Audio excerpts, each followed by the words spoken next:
Now, without further ado, we are going to introduce our special guest, Niece Anderson. Let me give you guys a brief bio.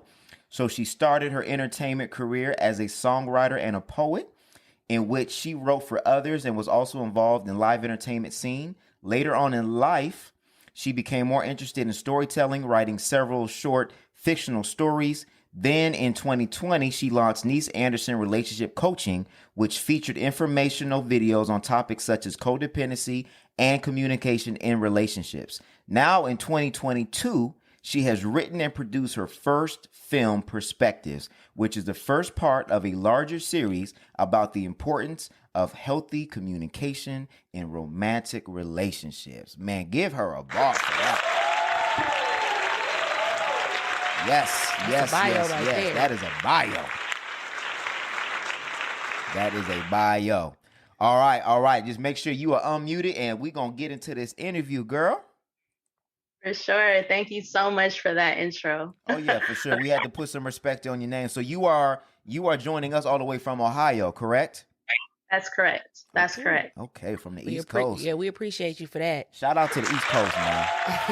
It's too cold for me. Okay. Man. Look. Like, I've never... Go ahead. I've never been to the East Coast, but I went to Seattle, and the rain and the cold, I was like, I can't go I can't live nowhere where it's cold or it's raining or it's snowing. Like, I can't. My dad is from the DMV area, and it's a hell no for me. I ain't shoveling no snow. I ain't got no heated floors. Look, if I go outside and there's snow, I'm calling in for work. If I gotta put chains on my tires, yeah, it ain't happening. That mean I don't need to be outside. We spoiled out here in California. Very much. Yeah, y'all are spoiled. But it's all good. Well, we appreciate you staying up late with us on a Friday night. Mm-hmm. For y'all that are listening, obviously you guys are going to be listening Monday or Wednesday or whenever you guys listen. But for us, this is Friday. And so for her, she's up at 10:30 o'clock and she's dedicated. She wanted to make sure that she tapped in with you guys. So we want to just thank you again for your time, for your effort, for your energy, because I will say this, when it comes to guests, we are very big on vibes, and just talking via Instagram and via our Zoom call we had, I can tell that you have a very good spirit about you, a very good heart about you. So we love supporting people like that. I appreciate that. And I love you guys too. And I really, really appreciate the opportunity to be on Reverb Experiment. Like, this is going to be awesome. So thank you guys so much. Oh, yeah. I can definitely tell this is going to be one of our better interviews. So without further ado, we're going to just go ahead and jump and get on right into it. So the first question that I have is, would you mind just giving all the listeners or the new people that are introducing to you that don't know about you just a little bit more information about who you are and where it is that you come from? Yeah, so and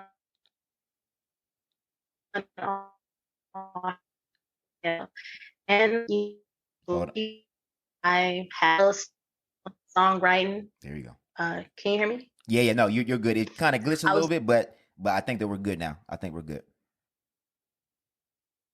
Okay. Yeah. So like you mentioned, I had my stint of songwriting and also producing music.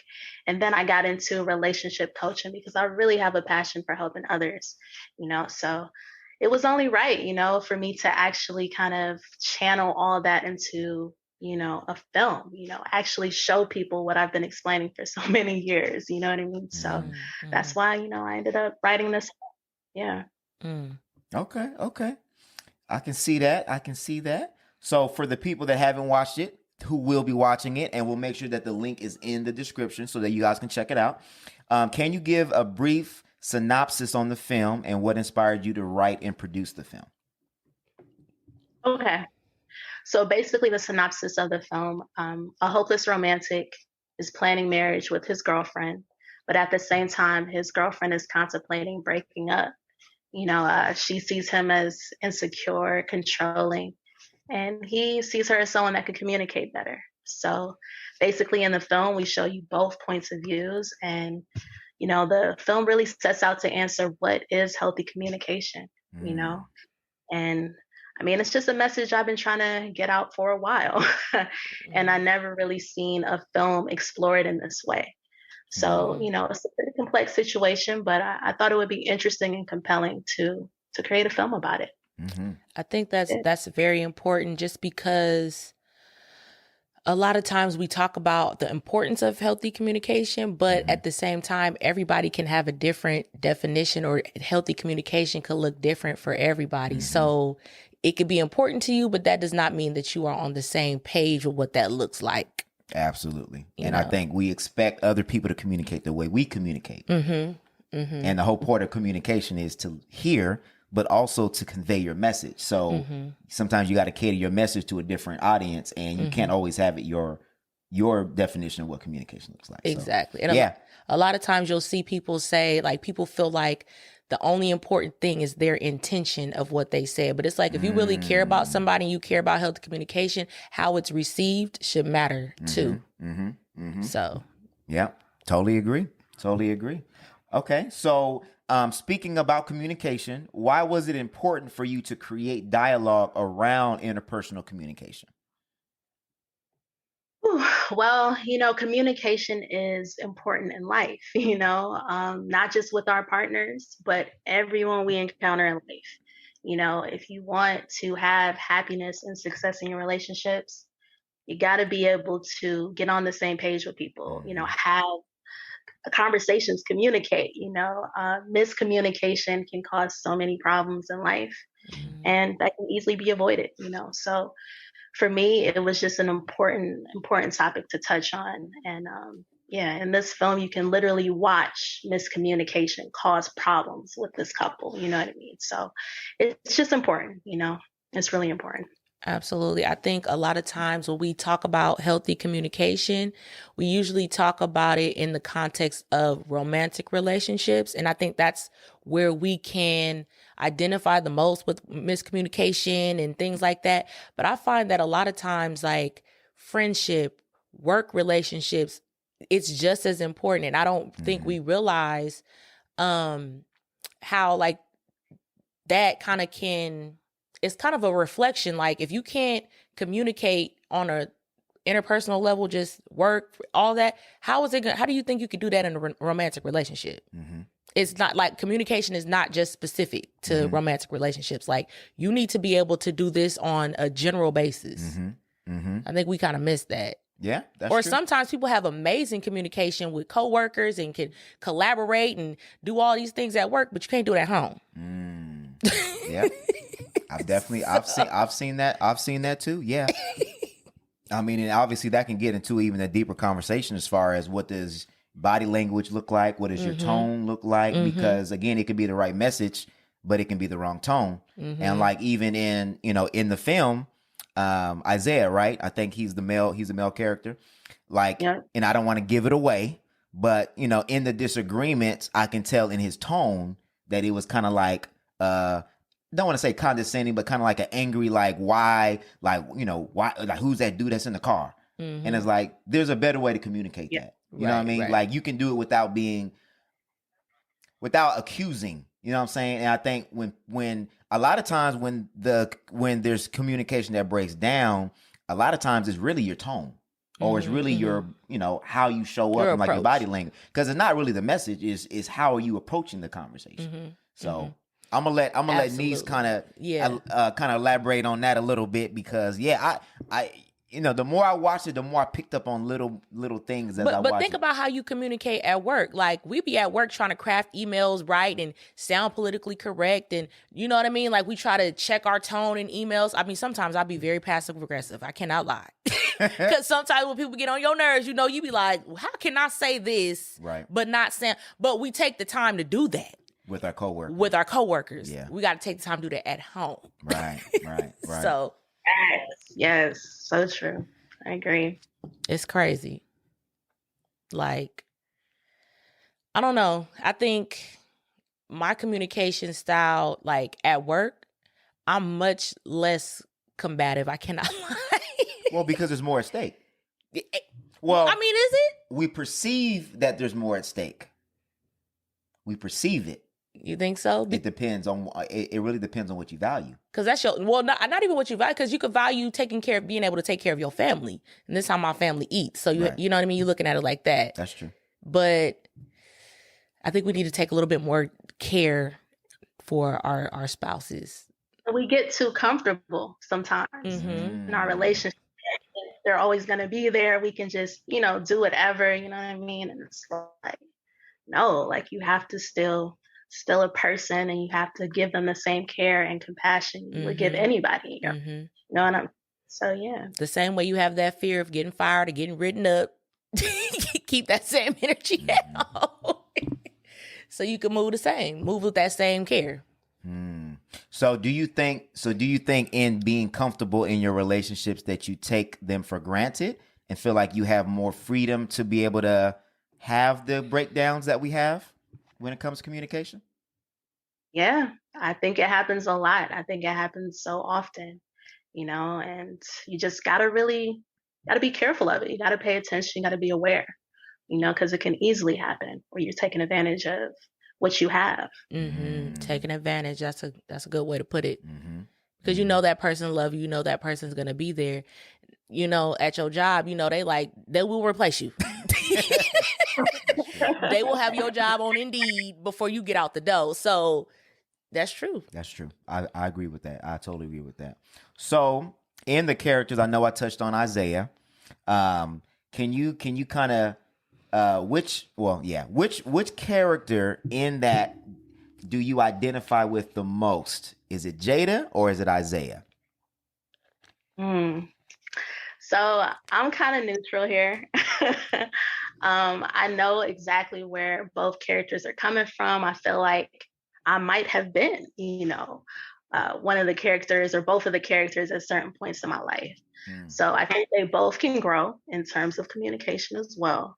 But, I think it's just really cool when people watch the film and come to their own opinion on who they think is right. So I kind of leave that choice up to the viewers because some people watch and have really compelling reasons for either side. So, I think that's always fun to see. So I don't want to say it. Yeah. I think I'm the type of person that I'm always not that devil's advocate type of person, but I always could be like, well, I could kind of see where that person, you know what I mean? Like I'm kind of like that person because I don't know. I feel like I've been in the position where I've been the person, like you said, with the right message with the wrong tone. Like you can't lie about that. Like I feel like you have to be honest with yourself. And if you are honest with yourself, it opens your mind to be able to understand different perspectives pretty much. Yeah, I agree. I think I've been in both positions where with Isaiah, I've been in the position where I feel like I'm communicating extremely well and all I'm trying to do is save the relationship. But I've also been in the shoes of Jada where I'm like, yo, like you tripping, like you doing too much. Like you pointing out too many things and it feels like that you're making a big deal out of something that's not a big deal. Where you feel drained, you know what I'm saying? So I've been on both sides of that. So, okay. That was a good political answer. That was a good answer. I wanted to pin you down on it, but I understand. Yeah. Watch the film. I will say this though. And I wanna admit, I don't think anybody is that because I listened to a couple of the other interviews. One of the things that stood out to me was the girlfriend at the beginning. That was very triggering to me. I ain't even gonna lie to you. Dang. That's very triggering to me because I've been in relationships where the girlfriend has ruined the relationship or has sown the seed. Girl, you don't need to be doing that. Why are you trying to be all submissive? You ain't even his. You ain't his wife. Why are you doing this? Why are you doing that? Or I got 4 or 5 dudes waiting on me. Yeah. My thing with that as a friend, I've always, well, not always, I ain't gonna lie. Let me not get the line. But as I've grown, I've tried to be more neutral. And a lot of times, sometimes when friends do that, it's because that person has allowed them or opened up the floor for them to feel comfortable enough saying those types of things. So I feel like in my relationship, my friends ain't finna say nothing like that. Right. You know what I mean? Because there's a boundary there. And I feel like sometimes people open the door for their friends too much. She not just saying that out of nowhere. You know what I'm saying? Like, you have not set a boundary at some point to where that's become okay. So. Yeah, so I wanted to get your thoughts on that. I don't know if you've ever talked about that like in depth, but just that dynamic between Jada and her friend. Like, what was there some intention in that dialogue? Yeah, Jada and her sister. Sister, I'm sorry. Yeah, no, listen, I've talked to people who said that I asked them who is wrong, who is right, Jada or Isaiah, and they said the worst person was the sister Destiny. Oh, see? I told you I wasn't triggered for no reason. I knew I wasn't triggered for no reason. Look. Nah.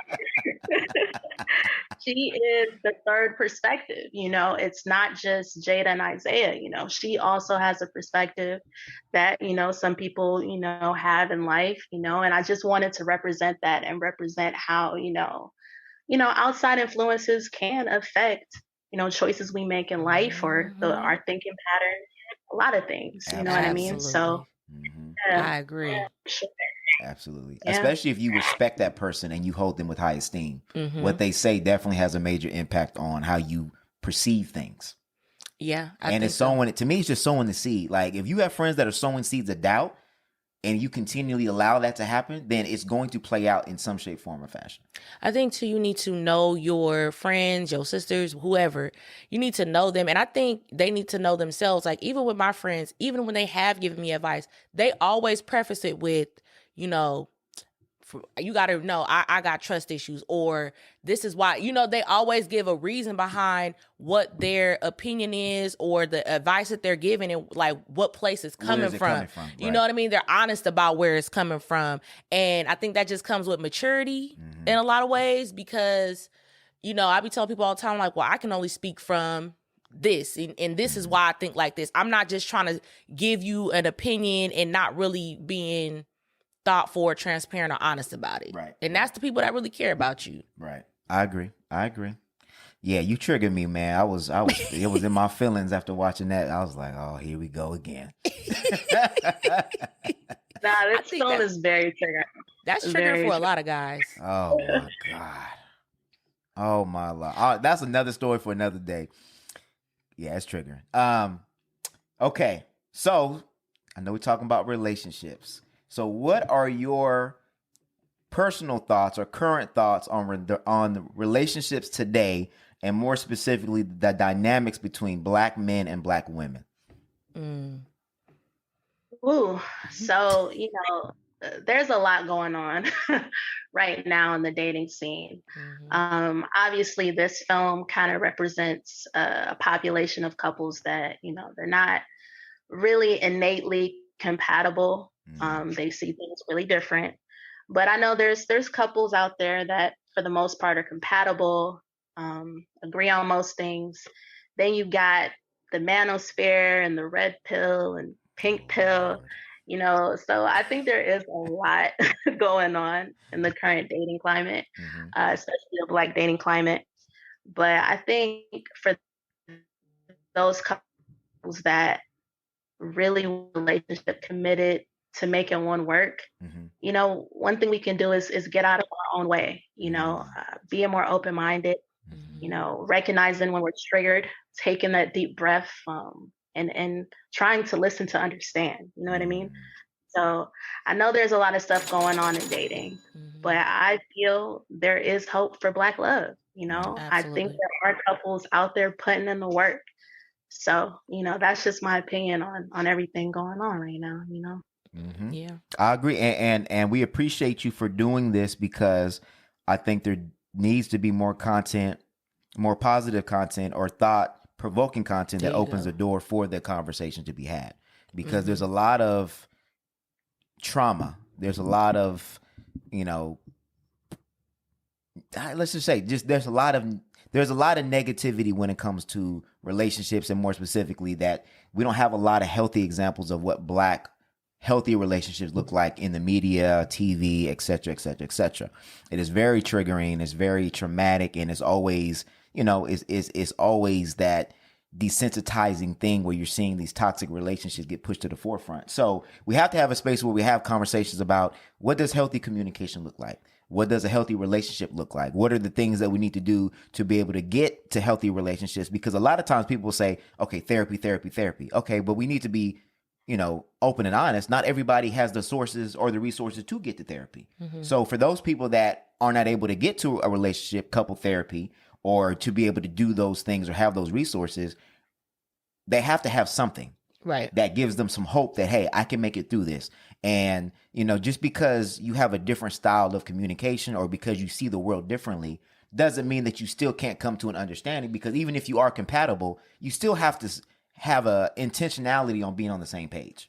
Absolutely. Because sometimes it's a false sense of compatibility because one person is just agreeing with the other person on everything until they grow up or until they get into their own. And then it's like, hey, I'm tired of agreeing with everything that you want now. There's some things I want, and then that changes the whole dynamic and shift of the relationship. Or the person is just blindsided, because they have no way of knowing. Right. So then they end up blindsided. One thing that I will say is, in the current climate, is not just seeing toxic relationships pushed to the forefront. I think a lot of times we see people just talking about what the problem is and what men are doing wrong, what women are doing wrong, what ain't going right in relationships, and nobody's really talking about the root problems. Right. You know what I mean? The communication problems, or, how to get past trust issues, or, how to get past, just, you know what I'm saying? Just kind of the root issues. We're only talking about the problems. Right. And y'all not doing this. Y'all not emotionally available. Y'all not that. Okay, well, what is that like? How do you... What's the solution? And what's usually the root cause of that? Right. So... Well, and then even just... Yeah. That's a deeper... it's deep, because I think even the conversations on what are your values? So the clip that went viral for us was, is flirting cheating? And to me, I think it's just common sense. But to a lot of people, some people don't think that flirting is cheating. What do you think? Me? Yeah, do you feel like flirting is cheating? Personally, yes, I do feel that way. Okay. But I know a lot of people don't think differently. Yeah. Yeah. But again, some people was in the comments going a little bit far. They was like, if you look at another girl, it's cheating. I was like, oh, you're going a little bit far. Right. Some people was like, I do believe that flirting is cheating, but I feel like there's levels and y'all taking it to the extremes. But, everybody got their opinion. But to bring it back to the topic of the movie, is that you have to communicate that. This is what I believe. This is what I think. These are my values. This is what I want. These are what I see. This is what my plan is. This is what I see for my future. Because if those things don't align, you can be attractive. You can have chemistry. All that. That's fine. But when it comes to these deeper issues, you want to be able to be on the same page, or be able to at least have a compromise on what it is that you guys both are moving towards with. And I think a lot of times in our relationships, we just look at, do I look good? Am I the IG relationship goal? You know what I mean? I think, but even further, even deeper than that, it's necessarily more day-to-day basis stuff. I even talked to a couple where it came up that, she was giving rides home from work to some of their employees. And he was like, no, that's a no. You don't know those, you know what I'm saying? That's not something, you know what I'm saying? But that's not something that off the rip that who discusses that before they get in a relationship? Yeah, exactly. You don't. This is just something that came up within the relationship. But again, you have to be able to communicate through that. And that's what happened in the film, right? Something happened. And again, I don't want to give it away because I want them to watch it. But, Isaiah didn't like it. Jada didn't think it was a big deal. And then it could have potentially been, which it ended up being a big conflict, but they ended up coming back together. Hopefully, I'm waiting on part 2. I'm waiting on part 2. Right. But those you have to how you don't know. If you don't have healthy communication styles or a way of doing it, those little things can end up being, this is a breakup now. Exactly. And my thing is, where do you, like you said, one person doesn't think it's that big of a deal and one person does. And for her, it's not that big a deal. But if it's a big deal to you, then cool. It can be simple as that, but some people really stand firm, and if I don't feel like it makes sense, I'm not doing it. Exactly. And you can't do that. Not in a relationship. You got to be able to compromise. So, compromise is a forbidden word in these days. Yeah, people don't want to do that. People don't want to compromise. Nope. This is what they believe. They don't feel like they need to change. This is who they are. You know what I mean? And that's just how some people feel. We are getting kind of a little bit too much in that. I think when people hear compromise, they think settling. It's like I'm settled, like I'm because in our society, it's you get what you deserve. You should be able to fulfill all your desires. You need, like, whatever it is that you want, you should have. And it's like, but then when it comes, I think it's more so if people just feel I just want to do what I want to do, right? That's what I'm saying. I believe what I want to. I don't feel like they believe they're settling, but they want to do what they want to do. They believe what they want to believe, and everybody's on the hype of find somebody that's for you. And if you don't agree with everything that I like, then you ain't for me. Right? But isn't that settling? I don't think that's settling. If I'm saying I deserve X, Y, and Z, and you're saying I got to compromise, meaning I have to give up some of my X, Y, and Z for this to work, that's like, well, I'm not getting what I'm entitled to, so I'm having to settle for whatever it is that we're going to compromise for. When I'm saying settling, like not saying settling for a lesser person, I'm saying settling for what you don't, where you feeling like settling for less than what you feel like that you're entitled to. I guess so. Yeah. Yeah, I just think that we live in a very entitled world where, again, everybody feels like that they deserve what they want, and they, like you said, they think somebody's out there that's going to do everything that I want them to do. Nah, it don't work like that. Well, it may work, but good luck. Good luck. Yeah, good luck with that. Good luck with that. I'm weak. Okay, so after watching the film, I've had a lot of takeaways, but what is the one takeaway that you would like the audience to leave with after watching Perspectives? Listen, with Perspectives, I just want people to, learn more about themselves, their friends, their partners, have those discussions and, potentially, see yourself in each character, have I been Isaiah? Have I been Jada? How can I improve? So that's kind of what I want people to take away from this film. Okay. Yeah. I think I did that. How can I improve? How can you improve? Yeah. And yeah.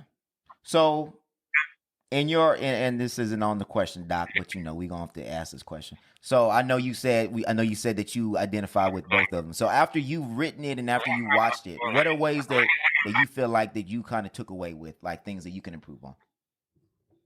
In terms of communication? As far, yeah, just in general, just any of it, yeah. I mean, for me, like I say, because I feel like you try to get me to reveal which one I resonate with. But honestly, it's just, I feel like it's just important to be open-minded. That's my biggest takeaway. When I watch it, I still kind of get triggered by certain parts. And I just feel like, okay, both of these people have their problems, but I think they're not bad people. You know what I mean? They had traumas in their life and they're just trying to figure out how to be in the relationships. So, for me, it's just like, I just got to be more open-minded in my next relationship. I want to try to really see where people are coming from, and not just try to push an agenda or think that my way is always right. So that's my biggest takeaway. You know what I mean? From Okay.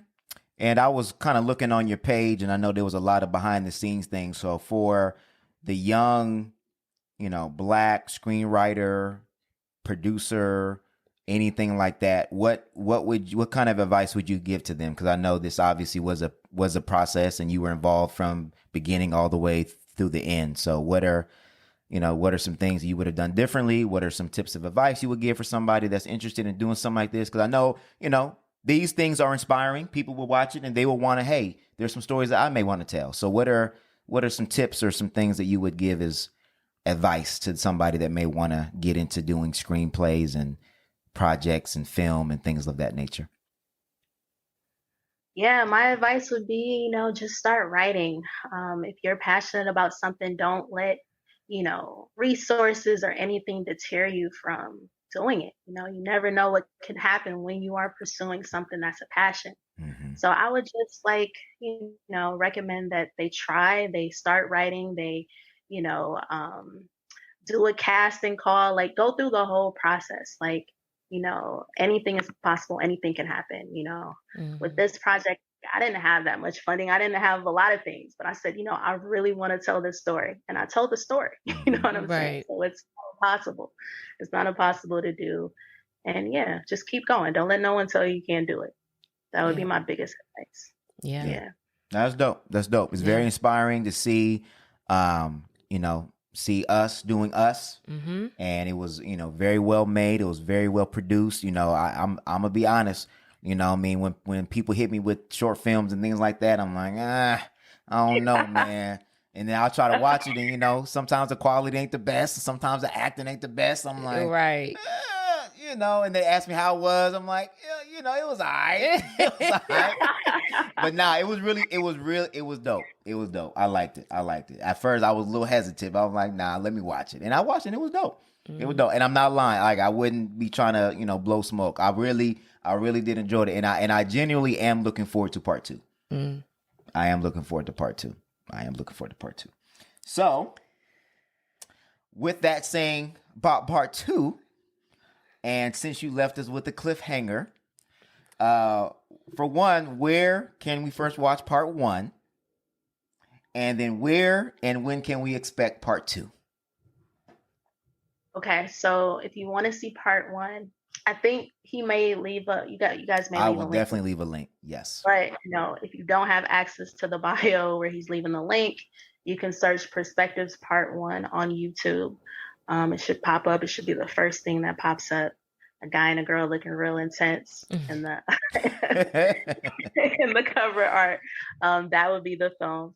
And for part 2, we're actually trying to hit 1,000 subscribers on YouTube before we release part 2. We're not there yet, but I'm promoting the film as much as I can, and I'm just one person, so we're just asking people, if you like the film, share it. It's a great film that, you would want to share, if you're looking for something to watch on girls' night in, guys' night in, date night, So, yeah, with everyone watching it, sharing it, we will have part 2 really soon. So claiming it. All right. As she's talking, I'm gonna make sure that I am subscribed. Right. And if you guys are listening to help, because look, I'm trying to see part 2, so y'all better go ahead and subscribe and get it up to 1,000, please, because again, it is a dope piece, and we always talk about trying to promote, support our Black people and support each other. And every time I try to support somebody, the only thing that Black people do is they sell t-shirts. Okay, well, this is an opportunity for you to be able to support somebody that is doing something positive in the community, that is putting out something that is going to create dialogue around healthy communications and healthy relationships. So we have to rally around people that are doing this, and we have to support. See, I wasn't even subscribed. I'm subscribing now, and I'm definitely putting on the bell. So it's on Channel 8 Pictures, right? Is that what the channel is? Channel Apex Pictures, yeah. Channel Apex Pictures, right? Yeah, I see it. Okay, perfect. I am subscribed, and I am putting my money where my mouth is.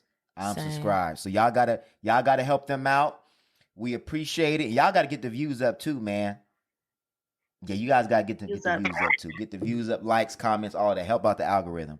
Well, we want to just give you your flowers, girl, because you are killing it.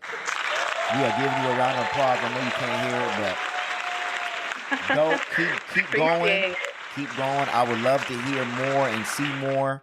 I definitely want to see the part 2, but it sounds like that you have more ideas kind of locked and loaded. So I'm looking forward to see what other films that you produce and what other series that may come about this, because somebody's going to pick you up and somebody's going to put some funding into you, and you know what I'm saying? This is how it starts. Yep. Everybody wants to ride the coattail when people get big. Right. But you know what I'm saying? So don't forget us. Tyler Tyler Perry was doing plays around the nation and wasn't getting a dime. Mm-hmm. But now, he got a whole studio in Atlanta and the whole nine. So, you know what I'm saying? Humble beginnings, I think, make great stories. Absolutely. And you see how once he got to where he is, how he really tries to bring everybody up. So, and I think how he started and what he went through, I feel like he goes out of his way. Yes. To make a lane for other people. So it had to happen like that. Yeah. So Tyler Perry, if you're watching, dog, help her out. Help me out, Tyler. Yeah, and then I need an acting role, man. I need my debut. Okay. All right, well, Niece, it's been fun. I know it's late over there, and I know that it is cold. I'm sure it's cold over there too. So we gonna let you go, but it's not. We had a 70-degree day in Cleveland. What? Yeah, okay. Well, excuse me. Look at us. Look at LeBron James shedding light on Cleveland. All right. Well, look. Well, you guys got. Well, can we switch? Right, because it's cold out here. Yeah, it's cold in California right now. It really ain't that cold. It's cold to me. As soon as it gets to like 70, below 75, I'm like, it's cold. Because we spoiled out here. All right. Well, we gonna let you go, girl. We are gonna have you on again when you make it big. Because we are speaking it into existence. All right. So we're gonna give her another round of applause. We need to elevate Black women and Black voices, man. I love it. I love her spirit. I love everything about her, and I will definitely be following and be supporting as much as I can. So we're gonna let you go. We're gonna get on to the rest of this pod and talk about Drake's toxicity. Man. And all the other toxicity we're gonna talk about today. But we appreciate you, and hopefully we can help you get to your goal. Thank you. Take care. I love you guys. Thank you so much. No problem. Love you too, and blessings. All right.